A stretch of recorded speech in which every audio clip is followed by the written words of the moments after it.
یہ وزیر برائے امور کشمیر عزت مآب علی امین گنڈاپور صاحب میرے بڑے اچھے دوست بھی ہیں.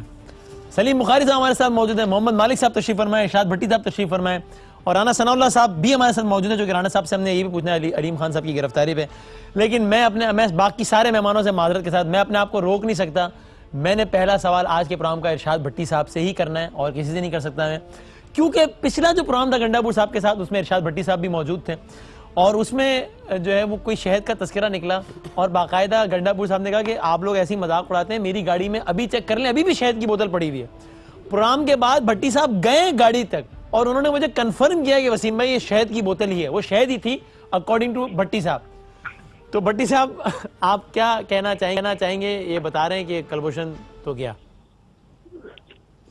بھائی جان, پہلی بات تو یہ کہ اب دکھ ہو رہا ہے, مجھے بہت دکھ ہو رہا ہے کہ جب آپ کے کہنے پر میں نے جان پر کھیل کر علی امین گنڈاپور صاحب کی ڈبل کیبن سے وہ انہوں نے شہد نکال کے مجھے دکھایا, اور میں نے جان پر کھیل کر وہ چکھا اور پھر آپ کو رپورٹ دی اور کہا کہ آپ کے اور آج سے آپ کے اور میرے وہ صادق رمین ہیں. بالکل صحیح. اس کے بعد بھی آپ نے مجھے پتا تھا کہ آپ اسی دن سے ان کے پیچھے ہیں, کسی نہ کسی دن آپ نے پھنسا لینا ہے. پہلی بات تو یہ. دوسرا دکھ یہ ہوا ہے کہ کل وہ سارا دن کشمیر امور کے وہ وزیر تھے, سارا دن کشمیر آزاد کرواتے رہے, وہ سارا دن ان کے ناتواں کندھوں پہ کشمیر کا بوجھ تھا, اور آپ نے رات کو ان کو گھیر لیا, اور وہ بھی رات کے 11 بجے.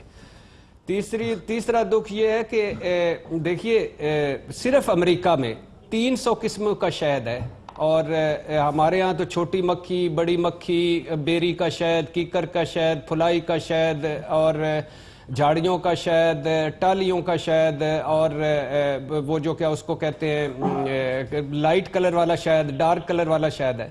تو لیکن 300 قسمیں, اور ان 300 قسموں میں سے 11 ایسی قسمیں ہیں کہ جن کی رات کو 10 کے بعد بندے کو نیند آ جاتی ہے وہ شہد استعمال کرنے سے. تو کل ان کا گلا بھی خراب, پرسوں گلا بھی خراب تھا, تو وہ اس کی وجہ سے. اور یہ زیادتی کی آپ نے کلبھوشن کا نام لیا, ملا عمر کا لیتے تو وہ بھی انہوں نے کہنا تھا کہ آپ کے کل پروگرام میں 11th آور میں وہ جو بات کر کے گیا تھا ملا عمر, وہ ثابت کرے نا. تو یہ زیادتی ہے بڑی آپ نے, جس بندے کے ناتواں کندھوں پر کشمیر کا ایشو ہو, جو بندہ, اور پھر دوسری بات ہے اتنا لمبا, اور اوپر سے اتنے لمبے بال, اور آکسیجن کی کمی, اور پھر اس کے بعد آپ نے اس طرح گھیر گھار کے لیا. یہ زیادہ ظلم ہے یار. میں نے معصومانہ سوال کیا آپ آئندہ سے آپ نہ کہا کریں کہ وہ میرے اور آپ کے اور صادق رمین ہیں. آپ نے یہ اس طرح کیوں کرتے ہیں؟ But before I go to, اور اس ظلم کا آپ کو 10 نیکیاں کٹیں گی قیامت والے دن. یہ میرا ذہن میں ہے, کم از کم میں نے بتایا ہے. اللہ اکبر, اللہ کرم کرے سب پہ. But before I go to Rana Sanaullah sahab, Malik صاحب, اس کی ایک سیریس سائیڈ بھی ہے نا, کہ مطلب منسٹر ہیں, سینئر منسٹر ہیں, کشمیر افیئرز کے منسٹر ہیں, وہ انہوں نے کہا کلبھوشن کو بھیج دیا, نواز شریف نے باہر نکال دیا ہے, گیا پاکستان سے. نہیں, بات بڑی سیدھی سی ہے کہ یہ شو کرتا ہے کہ گورنمنٹ اگر ایک چیز کو کتنی امپورٹنس دیتی ہے.